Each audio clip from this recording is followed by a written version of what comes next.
बिस्मिल्लाहिर्रहमानिर्रहीम अस्सलाम वालेकुम। Welcome to the farming tips में शाहिद अली अवान की जानिब से खुश आमदीद। नाजरीन, आज मैं आपको एक बहुत ज़बरदस्त और अच्छे डेयरी फार्म पे लेके आया हूँ। इसकी अच्छेपन की एक वजह यह भी है कि इसके मालिक बहुत अच्छे नेक नीयत इंसान हैं और सख्त मेहनत करने वाले नौजवान हैं। सारे भाई मिलके काम करते हैं। हम उनसे उनकी डेयरी फार्मिंग की एक्सपीरियंस के बारे में जानेंगे, डेयरी फार्मिंग की फिजिबिलिटी का अहाता करने की कोशिश करेंगे और डेयरी फार्मिंग में पेश आने वाले मसाइल के बारे में बातचीत करेंगे। और इसके अलावा और भी बहुत सारी देसी मालूमात होंगी जो डेयरी फार्मर्स को मालूम होनी चाहिए।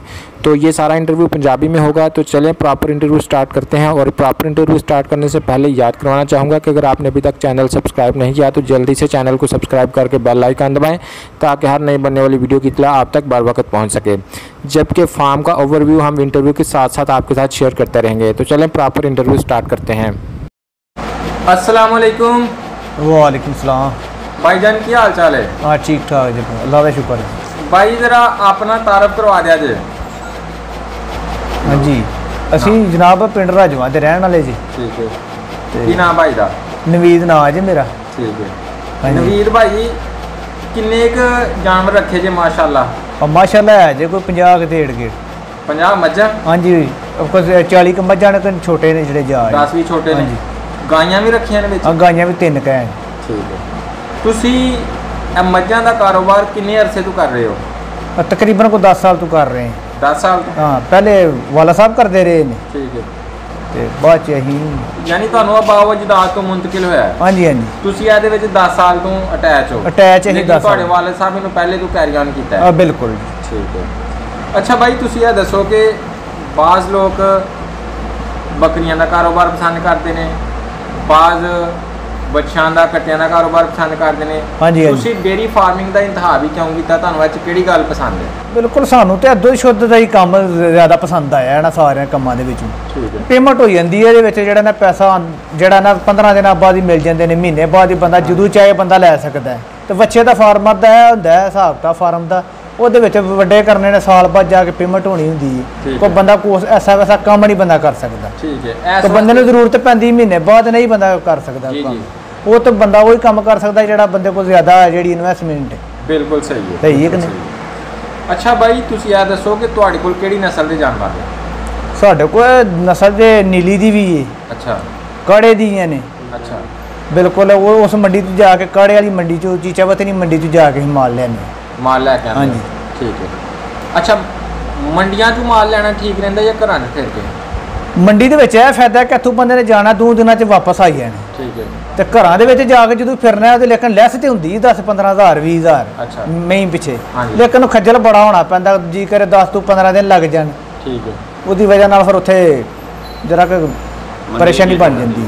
ਤੁਹਾਡੀ ਜਿਹੜੀ ਨੀਲੀ ਰਾਵੀ ਦੀਆਂ ਜਾਂ ਕਾੜੀ ਨਸਲ ਦੀਆਂ ਮੱਝਾਂ ਨੇ, ਹਾਂਜੀ ਹਾਂਜੀ, ਉਹਨਾਂ ਜਿਹੜੀ ਮੱਝ ਸਭ ਤੋਂ ਜ਼ਿਆਦਾ ਦੁੱਧ ਦਿੰਦੀ ਹੈ ਉਹ ਕਿੰਨਾ ਕੁ ਦੁੱਧ ਦੇ ਛੱਡਦੀ ਰੋਜ਼ਾਨਾ ਦਾ? ਉਹਦੀ ਐਵਰੇਜ ਜਿਹੜੀ ਹੈ ਨਾ, ਫਰਜ਼ ਕੀਤਾ ਉਸ ਦਿਨ ਜਿਹੜੀ ਮੱਝ ਹੈ ਨਾ ਉਹ 10 ਤੋਂ 11 ਕਿਲੋ। ਉਸ ਦਿਨ 10 ਤੋਂ 11? 9 ਤੋਂ 10 ਤੇ 10 ਤੋਂ 11। ਤੇਰੀਆਂ ਮਈਆਂ ਚ ਲਾ ਲਓ 2 ਜਿਹੜੀਆਂ ਨੇ ਨੈਸੀਆਂ ਨੇ ਜਿਹੜੀਆਂ 17-18 ਚ ਵੀ ਜਾਂਦੀਆਂ। ਠੀਕ ਹੋ ਗਿਆ। ਅੱਛਾ ਭਾਈ, ਤੁਸੀਂ ਇਹ ਦੱਸੋ ਕਿ ਤੁਸੀਂ ਆਪਣੇ ਜਾਨਵਰਾਂ ਤੋਂ ਦੱਸ ਦਿਓ ਕਿ 17-18 ਕਿਲੋ ਦੁੱਧ ਹਾਸਲ ਕਰਦੇ ਹੋ, 10-11 ਕਿਲੋ ਵੀ ਕਰਦੇ ਹੋ, ਤੁਹਾਨੂੰ ਇਹਨਾਂ 50 ਮੱਝਾਂ ਨੂੰ ਕਿੰਨਾ ਕੁ ਰੋਜ਼ਾਨਾ ਦਾ ਦੁੱਧ ਮਿਲ ਜਾਂਦਾ?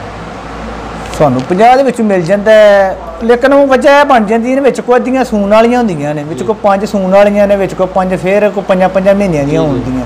ਲੇਕਿਨ ਉਸ ਤੋਂ ਨਾ ਇਹ 2 ਮਣ ਦੀ ਐਵਰੇਜ ਜਿਹੜੀ ਹੈ ਨਾ, 3 ਦੀ ਜਿਹੜੀ ਹੈ ਨਾ ਐਵਰੇਜ ਜਾਂਦੀ ਰਹਿੰਦੀ ਰੋਜ਼ਾਨਾ ਦੀ। ਕੈਲਕੂਲੇਸ਼ਨ ਕੀਤੀਆਂ ਫਿਰ 8 ਕਿਲੋ ਦੀ ਐਵਰੇਜ ਬਣ ਜਾਂਦੀ ਹੈ ਟੋਟਲ ਡੰਗਰਾਂ। ਯਾਨੀ ਉਹ ਜਾਨਵਰ ਪਾ ਕੇ ਜਿਹੜੇ ਵਿੱਚ ਸੁੱਕੇ ਨੇ, ਸੁੱਕੇ ਨੇ 8 ਕਿਲੋ ਦੀ ਐਵਰੇਜ ਜਿਹੜੀ ਹੈ ਨਾ ਬਣ ਜਾਂਦੀ ਹੈ। ਹਾਸਲ ਹੋ ਜਾਂਦਾ। ਹਾਂਜੀ। ਤੁਹਾਡੇ ਕੋਲ ਅੱਜ ਕੱਲ੍ਹ ਦੁੱਧ ਦਾ ਰੇਟ ਕੀ ਚੱਲਦਾ ਪਿਆ? ਦੁੱਧ ਦਾ ਰੇਟ ਬੜਾ ਇੱਥੇ ਕਮ ਜੇ, ਕਿਉਂਕਿ 70 ਰੁਪਏ ਸਾਡੇ ਕੋਲੋਂ ਲੈ ਰਹੇ ਨੇ ਦੁੱਧ ਹੀ। ਠੀਕ ਹੈ। ਲੇਕਿਨ ਦੁੱਧ ਦਾ ਰੇਟ ਬਹੁਤ ਕਮ ਹੈ। ਠੀਕ ਹੈ। ਤੇ ਵੰਡੇ ਜਿਹੜੇ ਨੇ ਉਹ ਬੜੇ ਮਹਿੰਗੇ ਨੇ, ਪੱਠਾ ਬਹੁਤ ਮਹਿੰਗਾ ਹੈ। ਠੀਕ ਹੈ। ਉਹਦੀ ਇਹ ਵਜ੍ਹਾ ਬਣ ਜਾਂਦੀ ਜਿਹੜੇ ਦੁੱਧੀ ਨੇ, ਹਾਂ ਹਾਂ, ਅੱਗੋਂ ਹਲਵਾਈ ਨੇ ਵਿੱਚ ਮਿਕਸ ਦੁੱਧ ਕਰਦੇ ਨੇ, ਹਾਂ ਹਾਂ, ਕੋ ਪਾਊਡਰ ਵਗੈਰਾ ਮਿਲਾਉਂਦੇ ਨੇ। ਠੀਕ ਹੈ। ਉਹਦੇ ਨਾਲ ਇਹ ਇੱਕ ਫਾਰਮਰ ਨੂੰ ਜਿਹੜਾ ਨਾ ਬਹੁਤ ਨੁਕਸਾਨ ਹੋ ਰਿਹਾ। ਠੀਕ ਹੈ। ਫਾਰਮਰ ਨੂੰ ਨੁਕਸਾਨ ਤੇ ਹੋ ਰਿਹਾ ਕਿਉਂਕਿ ਵਜ੍ਹਾ ਹੈ ਕਿ ਉਹਦਾ ਰੇਟ ਹੀ ਕੋਈ ਨਹੀਂ ਭਰਦੇ ਪਿਓ, ਮਿਕਸ ਦੁੱਧ ਕਰ ਲੈਂਦੇ ਨੇ, ਉਹ ਜਾ ਕੇ ਪੂਰਾ ਹੋ ਜਾਂਦਾ। ਠੀਕ ਹੈ। ਲੇਕਿਨ ਫਾਰਮਰ ਇੰਨੇ ਪੈਸੇ ਦੇ ਰਿਹਾ ਵੰਡੇ ਦੇ ਪੱਠਿਆਂ ਦੇ, ਅੱਗੋਂ ਨੌਕਰਾਂ ਨੂੰ ਤਨਖਾਹਾਂ ਦੇ ਰਿਹਾ 20-20 ਹਜ਼ਾਰ ਰੁਪਇਆ। ਠੀਕ ਹੈ। ਕਿਉਂਕਿ ਜੇ 50 ਡੰਗਰ ਨੇ ਉਹਦੇ ਵਿੱਚ 5 ਬੰਦੇ ਅਟੈਚ ਨੇ ਜੀ ਜੀ, ਜਿਹੜੇ ਰੱਖੇ ਨੇ ਮਜ਼ਦੂਰ। ਸਹੀ ਹੈ। ਉਹਨਾਂ ਦੀ ਤਕਰੀਬਨ ਜਿਹੜਾ ਨਾ 20000 ਰੁਪਏ ਤਨਖਾਹ ਬਣ ਜਾਂਦੀ। 30 ਬੰਦਾ? ਹਾਂਜੀ 30 ਬੰਦਾ। ਠੀਕ ਹੈ। ਲੇਕਿਨ ਹੋਰ ਉਹਦੇ ਹਾਂਜੀ ਹਾਂਜੀ ਹੋਰ ਵੀ ਉਹਦੇ ਅਖਰਾਜਾਤ ਜਿਹੜੇ ਨੇ ਜਿੰਨੇ ਵੀ ਹੈ ਨੇ ਉਹ ਬੰਦੇ ਮਾਲਕ ਨਹੀਂ ਸਹਿਣੇ ਹੁੰਦੇ। ਬਿਲਕੁਲ, ਯਾਨੀ ਇਹ ਸਾਰੇ ਅਖਰਾਜਾਤ ਪਾ ਕੇ ਜਿਹੜੇ ਤੁਹਾਡੇ ਟੋਟਲ ਅਖਰਾਜਾਤ ਬਣ ਬਿਲਕੁਲ 20 ਚ ਜਿਹੜੀ ਨਾ ਉਹ ਦਿਨ ਬ ਦਿਨ ਵੱਧਦੇ ਨੇ ਫਿਰ ਦਿਨ ਪ ਦਿਨ ਵੱਧਦੇ। ਦੁੱਧ ਦੀ ਕੀਮਤ ਦਿਨ ਬ ਦਿਨ ਨਹੀਂ ਵੱਧਦੀ, ਦਿਨ ਪ ਦਿਨ ਵੱਧਦੀ ਫਾਰਮਰ ਥੱਲੇ ਤੋਂ ਥੱਲੇ ਜਾ ਰਿਹਾ। ਹਾਂਜੀ ਬਿਲਕੁਲ। ਅੱਛਾ, ਤੁਹਾਨੂੰ ਫੀ ਜਾਨਵਰ ਅੱਜ ਕੱਲ ਖੁਰਾਕ ਦਾ ਕਿੰਨਾ ਖਰਚਾ ਪੈਂਦਾ ਪਿਆ? ਖੁਰਾਕ ਔਰ ਵੰਡੇ ਦਾ, ਚਾਰੇ ਦਾ ਤੇ ਵੰਡੇ ਦਾ, ਤੂੜੀ ਦਾ ਕਿੰਨਾ ਕੁ ਰੋਜ਼ਾਨਾ ਦਾ ਖਰਚ ਪੈ ਜਾਂਦਾ? ਵੇਖ ਲਓ ਤੂੜੀ ਜਿਹੜੀ ਹੈ ਨਾ ਮੱਝ ਇੱਕ ਜਿਹੜੀ ਮੱਝ ਹੈ ਨਾ ਉਹ 10 ਕਿਲੋ ਤੂੜੀ ਖਾ ਛੱਡਦੀ। ਠੀਕ ਹੈ। ਵੰਡਾ ਜਿਹੜਾ ਨਾ ਉਹਦਾ ਜਿਹੜਾ 10 ਕਿਲੋ ਦੁੱਧ ਕਰਨ ਲਈ ਉਹਨੂੰ 5 ਕਿਲੋ ਵੰਡਾ ਚਾਹੀਦਾ, ਕਿਉਂਕਿ 2.5 ਕਿਲੋ ਉਸ ਟਾਈਮ ਚਾਹੀਦਾ, 2.5 ਕਿਲੋ ਉਸ ਟਾਈਮ ਚਾਹੀਦਾ। ਠੀਕ ਹੋ ਗਿਆ। ਤੇ ਮਤਲਬ ਹਰਾ ਚਾਰਾ ਕਿੰਨਾ ਚੱਲਦਾ? ਹਰਾ ਚਾਰਾ ਜੇ ਪਾਉਣਾ ਤੇ ਫਿਰ ਤੂੜੀ ਥੋੜੀ ਜਿਹੀ ਕੰਮ ਕਰ ਲੈਣੀ। ਠੀਕ ਹੈ। ਅਗਰ ਤੂੜੀ ਪਾ ਰਹੇ ਫਿਰ ਹਰੇ ਤੂੜੀ ਜਿੱਦਾਂ 10 ਕਿਲੋ ਤੂੜੀ ਦੇ ਰਹੇ ਆ ਤੇ ਫਿਰ ਹਰਾ ਪਾਉਣ ਦੀ ਜ਼ਰੂਰਤ ਕੋਈ ਨਹੀਂ। ਤੇ ਜੇ ਹਰਾ ਤੁਸੀਂ ਦੇ ਰਹੇ ਹੋ ਨਾਲ ਅੱਧਾ ਦੇ ਰਹੇ ਹੋ ਤੇ ਨਾਲ ਅੱਧਾ ਕਰ ਲਓ। ਯਾਨੀ ਤੁਸੀਂ ਤੂੜੀ ਦਾ ਰੇਟ ਕੱਢ ਲਓ, ਵੰਡੇ ਦਾ ਰੇਟ ਕੱਢ ਲਓ। ਫੀ ਏਕੜ ਜਿਹੜੀ ਨਾ 50000 ਰੁਪਇਆ ਜਿਹੜਾ ਨਾ ਬਿਲਕੁਲ। ਤੇ ਜਿਹੜਾ ਬਰਸੀਮ ਹੈ ਉਹਦੀ ਉਂਝ ਜਿਹੜੀ ਨਾ ਲੱਖ ਰੁਪਇਆ ਕੀਮਤ ਏਕੜ ਇੱਕ ਏਕੜ ਦੀ। ਠੀਕ ਹੈ। ਤੇ ਅੱਜ ਕੱਲ ਤੂੜੀ ਦਾ ਇੱਥੇ ਕੀ ਰੇਟ ਹੈ? 700 ਰੁਪਏ ਤੇ ਮਣ ਦੀ ਜਿਹੜੀ 700 ਰੁਪਏ ਮਣ। ਤੇ ਵੰਡਾ ਜਿਹੜਾ ਤੁਸੀਂ 5 ਕਿਲੋ ਫੀ ਜਾਨਵਰ ਦੇ ਰਹੇ ਹੋ ਦੁੱਧ ਦੇਣ ਵਾਲੇ ਜਾਨਵਰ ਨੂੰ, ਜਿਹੜਾ 10 ਕਿਲੋ ਦੁੱਧ ਦਿੰਦਾ ਉਹ 5 ਕਿਲੋ ਵੰਡਾ ਕਿੰਨੇ ਦਾ ਪੈ ਜਾਂਦਾ? ਉਹ 5 ਕਿਲੋ 40 ਕਿਲੋ ਦਾ ਪੈਕ ਜਿਹੜਾ ਮਿਲਦਾ ਹੈ ਨਾ ਪਿਆ ਫੀਡ ਵਾਲਾ। ਠੀਕ ਹੈ। ਜਿਹੜਾ ICI ਜਿਹੜਾ ਵੰਡਾ ਹੈ ਜਾਂ ਰਜਿਸਟਰਡ ਹੋਰ ਕੰਪਨੀਆਂ ਬਥੇਰੀਆਂ ਨੇ। ਜੀ ਜੀ। ਉਹ ਮਿਲਦਾ ਹੈ ਪਿਆ 1600 ਦਾ ਤੋੜਾ ਜਿਹੜਾ ਨਾ 1650 ਦਾ। ਠੀਕ ਹੈ। ਮਣ ਦੀ ਭਰਤੀ ਉਹਦੀ। ਠੀਕ ਹੈ। ਦੱਸੋ ਕਿ ਜਾਨਵਰ ਰੱਖਣ ਵਾਸਤੇ ਕਿੰਨੀ ਕੁ ਜਗ੍ਹਾ ਦਰਕਾਰ ਹੈ? 50 ਜਾਨਵਰ ਰੱਖਣ ਵਾਸਤੇ 50 ਡੰਗਰ ਰੱਖਣ ਵਾਸਤੇ ਜਿਹੜੀ ਹੈ ਨਾ 1.5 ਕਨਾਲ ਜਗ੍ਹਾ ਹੋਣੀ ਚਾਹੀਦੀ। ਜੀ ਹਾਂਜੀ 1.5 ਕਨਾਲ ਜਗ੍ਹਾ ਕਾਫੀ ਹੈ। ਔਰ 1.5 ਕਨਾਲ ਕਾਫੀ ਹੈ, ਲੇਕਿਨ ਉਹਦੇ ਵਾਸਤੇ ਇੱਕ ਵਗੈਰਾ ਉਹਦੇ ਨਾਲ ਹੋਦ ਸ਼ੁੱਧ ਬਣਿਆ ਹੈ ਪਾਣੀ ਛਣੀ ਦਾ, ਇੱਕ ਲੈਦਾ ਤਲਾਅ। ਠੀਕ ਹੈ। ਉਹ ਇੱਕ ਤੁਸੀਂ ਬਣਾਇਆ? ਹਾਂਜੀ ਨਹੀਂ ਅਸੀਂ ਸਾਡੇ ਕੋਲ ਨਹੀਂ ਲਾਇਆ। ਛੱਤ ਜਿਹੜੀ ਹੈ ਉਹ ਕਿੰਨੀ ਜਗ੍ਹਾ 'ਚ ਹੋਣੀ ਚਾਹੀਦੀ ਹੈ ਤੇ ਛੱਤ ਤੋਂ ਬਗੈਰ ਕਿੰਨੀ ਜਗ੍ਹਾ 'ਤੇ ਹੋਣੀ ਚਾਹੀਦੀ? ਅੱਧੀ ਹੋਣੀ ਚਾਹੀਦੀ। ਅੱਧੀ ਛੱਤ ਵਾਲੀ ਤੇ ਹਾਂਜੀ ਅੱਧੀ ਛੱਤ ਵਾਲੀ ਹੋਣੀ ਚਾਹੀਦੀ, ਅੱਧੀ ਜਿਹੜੀ ਫਰਕ ਹੋਣੀ ਚਾਹੀਦੀ ਤਾਂ ਕਿ ਧੁੱਪੇ ਡੰਗਰ ਬਹਿਣ। ਠੀਕ ਹੈ। ਉਧਰ ਦੀ ਸਰਦੀ ਦੀ ਲੋੜ ਪਏ, ਸ਼ਾਮ ਦੀ ਲੋੜ ਪਏ ਤਾਂ ਵੀ ਜਿਹੜਾ ਨਾ ਛੱਤ ਕੱਚਾ ਹੋਣਾ ਚਾਹੀਦਾ ਹੈ, ਪੱਕਾ ਹੋਣਾ ਚਾਹੀਦਾ ਹੈ, ਲੈਂਟਰ ਵਾਲਾ ਜਾਂ ਚਾਦਰ ਵਾਲਾ? ਇਹ ਲੇਕਿਨ ਹਰ ਬੰਦੇ ਦਾ ਆਪਣਾ ਜ਼ੇਨ ਹੈ, ਲੇਕਿਨ ਅਸੀਂ ਤੇ ਕੱਚੇ ਸ਼ੈੱਡ ਦੇ ਵਿੱਚ ਹੀ। ਕੱਚੇ ਸ਼ੈੱਡ ਦੀ ਕੀ ਖੂਬੀ ਹੈ? ਕੱਚੇ ਸ਼ੈੱਡ ਦੀ ਖੂਬੀ ਹੈ ਕਿ ਠੰਡਾ ਰਹਿੰਦਾ, ਅੱਗੋਂ ਸਰਦੀਆਂ ਨੂੰ ਗਰਮ ਰਹਿੰਦਾ। ਠੀਕ ਹੈ, ਸਹੀ ਹੋ ਗਿਆ। ਅੱਛਾ ਭਾਈ, ਕੱਚਾ ਸ਼ੈੱਡ ਠੰਡਾ ਰਹਿੰਦਾ, ਗਰਮ ਰਹਿੰਦਾ ਹੈ, ਤੇ ਬਾਹਰ ਦੀ ਖੁੱਲੀ ਜਗ੍ਹਾ ਹੈ ਉਹ ਪੱਕੀ ਹੋਣੀ ਚਾਹੀਦੀ, ਕੱਚੀ ਹੋਣੀ ਚਾਹੀਦੀ? ਉਹਦਾ ਕੀ ਫਾਇਦਾ ਹੈ? ਉਹਦਾ ਫਾਇਦਾ ਹੈ ਨਾ ਕਿ ਡੰਗਰ ਜਿਹੜਾ ਨਾ ਬੜੇ ਸਕੂਨ ਨਾਲ ਬਹਿੰਦਾ। ਇੱਕ ਉਹਦਾ ਜਿਹੜਾ ਨਾ ਜਿਹੜੀ ਹੈ ਨਾ ਥਕਾਵਟ ਥਕੂਵਟ ਵੀ ਲੈ ਜਾਂਦੀ ਬਿਲਕੁਲ ਸਹੀ। ਇੱਕ ਉਹ ਬੜਾ ਖੁਸ਼ ਰਹਿੰਦਾ ਜਿਹੜਾ ਨਾ ਕੱਚੀ ਜਗ੍ਹਾ 'ਚ, ਵੈਸੇ ਹੀ ਖੁਸ਼ ਰਹਿੰਦਾ ਜਾਨਵਰ ਜ਼ਿਆਦਾ। ਦੁੱਧ ਦੀ ਗਰੋਥ ਵੀ ਜ਼ਿਆਦਾ, ਦੁੱਧ ਦੀ ਗਰੋਥ ਜਿਹੜੀ ਹੈ ਨਾ ਸਹੀ ਰਹਿੰਦੀ। ਅੱਗੋਂ ਤਲਾਅ ਦੀ ਜਿਹੜੇ ਨਾ ਪਾਣੀ ਵਾਲਾ, ਇਹਦੇ ਨਾਲ ਵੀ ਗਰੋਥ ਜਿਹੜੀ ਨਾ ਦੁੱਧ ਦੀ ਗਰਮੀ ਦੇ ਵਿੱਚ ਜ਼ਿਆਦਾ ਦਿੰਦਾ। ਅਗਰ ਕੋਈ ਮੱਝ ਪਿੱਛਾ ਕੱਢਦੀ ਹੈ ਉਹਦੇ ਵਾਸਤੇ ਕੀ ਦੇਸੀ ਹੱਲ ਕਰਦੇ ਹੋ? ਸੌਣ ਤੋਂ ਪਹਿਲੇ ਪਿੱਛਾ ਕੱਢਣਾ ਸ਼ੁਰੂ ਹੋ ਜਾਏ ਜਾਂ ਗਾਈ ਸੌਣ ਤੋਂ ਪਹਿਲੇ ਪਿੱਛਾ ਕੱਢਣਾ ਸ਼ੁਰੂ ਹੋ ਜਾਏ? ਉਹਦਾ ਜਿਹੜਾ ਨਾ ਚਵਰਕਾ ਜਿਹੜਾ ਨਾ ਮਿਲਦਾ ਪਾਣੀ ਤਰ੍ਹਾਂ ਅਰਕ ਜਿਹਾ ਇੱਕ ਹੁੰਦਾ। ਅੱਛਾ। ਉਹ 2 ਬੋਤਲਾਂ ਦੇ ਕੇ ਪਿੱਛੋਂ ਗੁੜ ਦਾ 1 ਕਿਲੋ ਦੇਣਾ ਚਾਹੀਦਾ। ਠੀਕ ਹੈ। ਗੁੜ ਦਾ ਕਿਲੋ ਕਿਸ ਤਰ੍ਹਾਂ ਦੇਣਾ ਚਾਹੀਦਾ? ਇਸ ਤਰ੍ਹਾਂ ਨਿਰਾ ਦੇਣਾ ਚਾਹੀਦਾ। ਨਿਰਾ ਹੱਥ ਨਾਲ ਦੇਣਾ। ਤੇ ਚਵਰਕਾ ਪਲੱਸ ਹਾਂਜੀ ਕਿੰਨੀ ਦਿਨ ਦੇਣਾ ਚਾਹੀਦਾ? ਉਹ 3 ਦਿਨ ਦੀ ਐਵਰੇਜ ਦੇਣੀ ਚਾਹੀਦੀ। 3 ਦਿਨ ਤੇ ਪਿੱਛਾ ਠੀਕ ਹੋ ਜਾਂਦਾ? ਪਿੱਛਾ ਠੀਕ ਹੋ ਜਾਂਦਾ। ਅਸੀਂ ਤੇ ਬੜੀਆਂ ਮਈਆਂ ਨੂੰ ਕੀਤਾ ਇਸ ਤਰ੍ਹਾਂ ਕਿ ਬਾਅਦ 'ਚ ਠੀਕ ਰਹਿੰਦੀਆਂ। ਠੀਕ ਹੈ। ਚਵਰਕਾ ਮਾਰਕੀਟ 'ਚ ਮਿਲ ਜਾਂਦਾ? ਹਾਂਜੀ ਚਵਰਕਾ ਮਾਰਕੀਟ 'ਚ ਮਿਲ ਜਾਂਦਾ, ਕਰਿਆਨੇ ਵਾਲੀ ਦੁਕਾਨ ਤੋਂ ਕਿਸੇ। ਠੀਕ ਹੈ। ਅੱਛਾ ਭਾਈ, ਇਹ ਦੱਸੋ ਕਿ ਜਾਨਵਰਾਂ ਦੀ ਇਨਸੈਮੀਨੇਸ਼ਨ ਟੀਕੇ ਨਾਲ ਕਰਵਾਉਣੀ ਚਾਹੀਦੀ ਹੈ ਜਾਂ ਝੋਟੇ ਨਾਲ? ਨਹੀਂ, ਝੋਟੇ ਨਾਲ ਹੀ ਹੋਣੀ ਚਾਹੀਦੀ। ਝੋਟੇ ਨਾਲ? ਹਾਂਜੀ।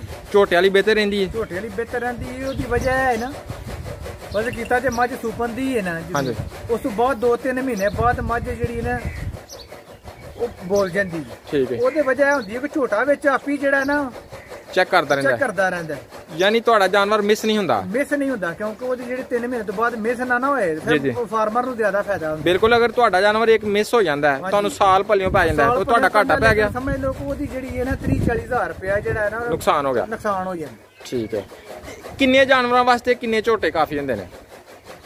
40-50 ਜਾਨਵਰਾਂ ਵਾਸਤੇ ਇੱਕ ਝੋਟਾ ਕਾਫੀ ਹੈ। ਕਾਫੀ ਹੁੰਦਾ ਬਿਹਤਰੀਨ। ਇੱਕ ਫਾਰਮ ਉੱਤੇ ਇੱਕ ਝੋਟਾ ਹੋਣਾ ਚਾਹੀਦਾ। ਯਾਨੀ ਤੁਹਾਡੀ ਡੇਅਰੀ ਫਾਰਮਿੰਗ ਕਰਨੀ ਹੈ ਤੇ ਝੋਟਾ ਇੱਕ ਵਿੱਚ ਜ਼ਰੂਰ ਰੱਖੋ। ਹਾਂਜੀ। ਕਈ ਲੋਕ ਘਿਓ ਦਿੰਦੇ ਨੇ ਜਾਂ ਤੇਲ ਦਿੰਦੇ ਨੇ ਜਾਨਵਰ ਤੋਂ ਸੌਣ ਤੋਂ ਪਹਿਲੇ, ਉਹਦਾ ਕੀ ਫਾਇਦਾ ਹੁੰਦਾ?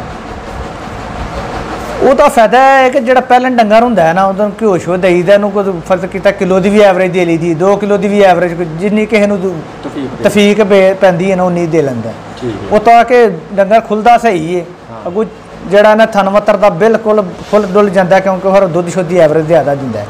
ਇੱਕ ਡੰਗਰ ਪਹਿਲਾਂ ਜਦੋਂ ਖੁੱਲਣਾ ਹੀ ਨਹੀਂ ਉਦੋਂ ਦੁੱਧ ਕੀ ਦੇਣਾ ਹੁੰਦਾ ਤੇ ਤੇਲ ਰੋਜ਼ਾਨਾ ਜਿਹੜਾ ਨਾ ਅਸੀਂ ਨਾ ਫਰਜ਼ ਕੀਤਾ ਗਰਮੀਆਂ ਜੂਨ ਦੀਆਂ ਸ਼ੁਰੀਆਂ ਹੋਈਆਂ ਨੇ ਅਸੀਂ ਤਕਰੀਬਨ ਇੱਕ ਛਟਾਕੀ ਜਿਹੜਾ ਨਾ ਹਰ ਡੇਲੀ ਦੇ ਰਹੇ ਹਾਂ ਹਰ ਜਾਨਵਰ ਨੂੰ ਡੇਲੀ ਦੇ ਰਹੇ ਹਾਂ ਜਿਹੜਾ ਦੁੱਧ ਦੇ ਰਹੇ ਆ। ਦੂਸਰਾ ਵੀ ਮਰਚਾਂ ਵਿੱਚ ਮਿਕਸ ਕਰਦੇ ਜਾਂ ਕੱਲਾ ਨਹੀਂ ਵੰਡੇ ਦੇ ਵਿੱਚ ਵੰਡੇ ਲਾ ਛੱਡ ਦਿਓ। ਹਾਂ ਬਿਲਕੁਲ ਮਰਚਾਂ ਮਸਾਲੇ ਜਿਹੜੇ ਨੇ ਉਹ ਲੈਦਾ 8 ਦਿਨਾਂ ਬਾਅਦ ਮਹੀਨੇ ਬਾਅਦ ਦੇਣਾ ਤੇ ਤੀਸਰੇ ਦਿਨ ਚਾਹੀਦਾ। 30 ਜਾਨਵਰ ਛਟਾਕੀ ਛਟਾਕੀ ਜ਼ਬਰਦਸਤ ਸਰ ਇਹ ਜ਼ਬਰਦਸਤ ਟਿਪ ਤੁਸੀਂ ਦਿੱਤੀ ਹੈ ਕਿ 30 ਜਾਨਵਰ ਛਟਾਕੀ ਤੇਲ ਦਿੰਦੇ ਰਹੀ ਤੇ ਜਾਨਵਰ ਠੀਕ ਰਹਿੰਦੇ ਨੇ। ਡੰਗਰ ਜਿਹੜਾ ਨਾ ਅੰਦਰੋਂ ਉਹਦਾ ਤਰ ਰਹਿੰਦਾ ਜਿਹੜਾ ਨਾ ਮਿੱਦਾ ਵਗੈਰਾ। ਖੁਦਾ ਨਾ ਹਾਸਤਾ ਅੱਲਾ ਨਾ ਕਰੇ ਕੋਈ ਮੱਝ ਥੋੜੀ ਜਿਹੀ ਘੱਟ ਸੂਪੇ ਤੇ ਉਹ ਦੁੱਧੋਂ ਸਹੀ ਨਹੀਂ ਉਤਰਦੀ, ਉਹਨੂੰ ਦੁੱਧ ਲਾਉਣ ਵਾਸਤੇ ਕੋਈ ਦੇਸੀ ਹੱਲ ਹੈ ਵੇ? ਉਹ ਗੋਕਾ ਸ਼ੋਕਾ ਦੁੱਧ ਜਿਹੜਾ ਨਾ ਜ਼ਿਆਦਾਤਰ ਸਾਡੇ ਵਡੇਰੇ ਜਿਹੜੇ ਹਨ ਉਹ ਤੇ ਇੰਝ ਹੀ ਕਰਦੇ ਨੇ ਕਿ ਫਰਜ਼ ਕੀਤਾ ਗੋਕਾ 2-3 ਕਿਲੋ ਦੁੱਧ ਲੈ ਲਿਆ ਤੇ ਵਿੱਚ ਗਲਕੰਦ ਪਾ ਕੇ 1 ਕਿਲੋ ਐਵਰੇਜ ਦੇ ਕੇ ਉਹਨੂੰ ਦਿੱਤਾ ਜਾਂਦਾ। ਕੋਈ 3-4 ਕਾੜੇ ਦਿੰਨੇ ਉਹ ਅੱਲਾਹ ਤਾਲਾ ਕਰਮ ਕਰ ਦਿੰਦਾ ਫਿਰ ਦੁੱਧ ਜਿਹੜਾ ਨਾ ਜ਼ਿਆਦਾ ਆਸਤਾ ਸਾਫ਼ ਵੀ ਹੋ ਜਾਂਦਾ ਅੱਠਾਂ ਤੋਂ ਤੇ ਉਧਰੋਂ ਆਸਤਾ ਜਿਹੜਾ ਨਾ ਦੁੱਧ ਚਾਲੂ ਹੋ ਜਾਂਦਾ। ਠੀਕ ਮੇਰਾ ਖਿਆਲ ਹੈ ਕਿ 8 ਦਿਨਾਂ ਦੇ ਵਿੱਚ ਜਿਹੜਾ ਨਾ ਦੁੱਧ ਦੀ ਐਵਰੇਜ ਉਧਰੋਂ ਦਿਨ ਵੀ ਪੂਰੇ ਹੋ ਜਾਂਦੇ ਨੇ, ਉਧਰੋਂ ਜਿਹੜਾ ਦੁੱਧ ਦੀ ਐਵਰੇਜ ਸਹੀ ਕਰ ਜਾਂਦਾ।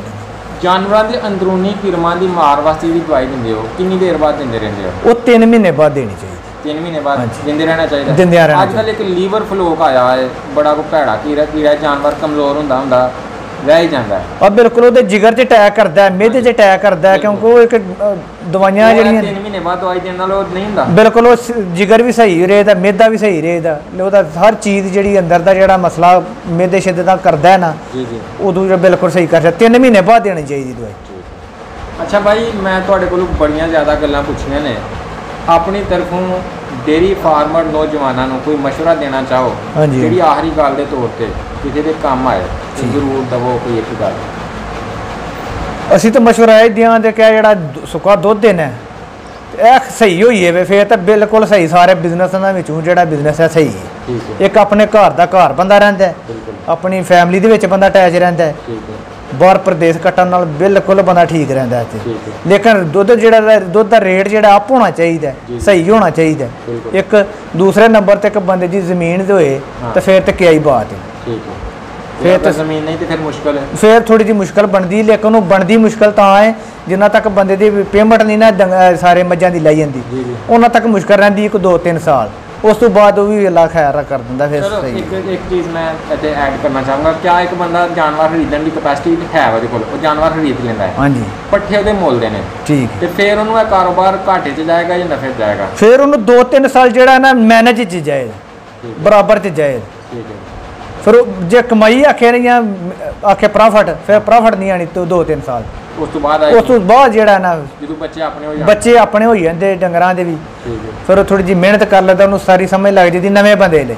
ਫਿਰ 3 ਸਾਲ ਤੋਂ ਬਾਅਦ ਜਿਹੜੀ ਇਹਨਾਂ ਉਹਦੀ ਪ੍ਰੋਫਿਟ ਵਾਲੇ ਪਾਸੇ ਆਈ ਹੈ। ਬਹੁਤ ਸ਼ੁਕਰੀਆ ਭਾਈ, ਤੁਸੀਂ ਬੜੀ ਬੇਸ਼ਕੀਮਤ ਮਾਲੂਮਾਤ ਦਿੱਤੀ। ਕੋਈ ਮਸਲਾ ਨਹੀਂ।